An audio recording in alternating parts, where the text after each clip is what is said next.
centre amb l'esquerra i gol, gol, gol, gol, gol, gol, gol! No has dormit bé? Has de canviar de matalàs. Vine a Dormity, increïblement bo i sense ser car.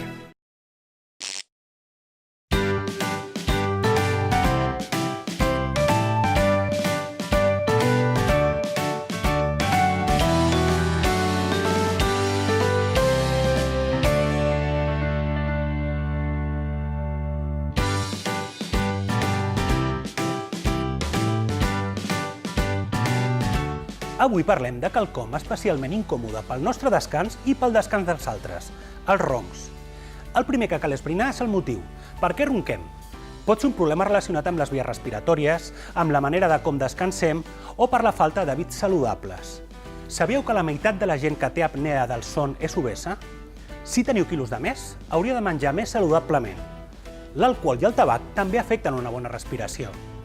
Us heu fixat en si dormiu boca amunt? Si és així, millor que us acostumeu a fer-ho de costat. Boca amunt, la llengua cau cap enrere, deixa menys espai perquè passi l'aire i hi ha la possibilitat de que es taponin les vies respiratòries. Si amb aquests consells no en teniu prou, potser necessiteu l'ajuda d'un professional. Hi ha casos que són necessaris tractaments quirúrgics, de làser o de radiofreqüència, per intervenir en les parts toves que fan que ronquem. Per últim, el fet de seguir una rutina adequada també us ajudarà a evitar les apnees. I recordeu, descansar bé és viure bé. Avui tenim el Joan Valls, que és una persona que tenia problemes de roncs. Joan, quins hàbits vas agafar per disminuir aquest problema?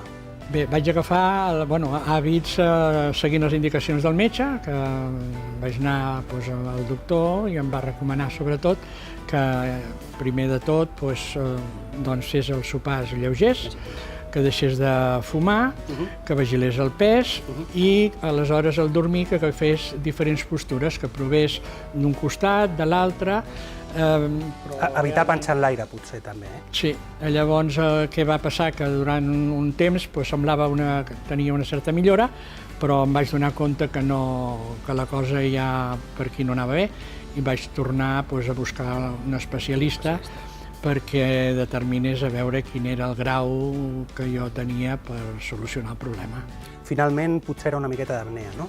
Evidentment, ja vam entrar al procés aquest i va determinar què és el que havia de fer. Molt bé, Joan. Doncs moltíssimes gràcies. De res.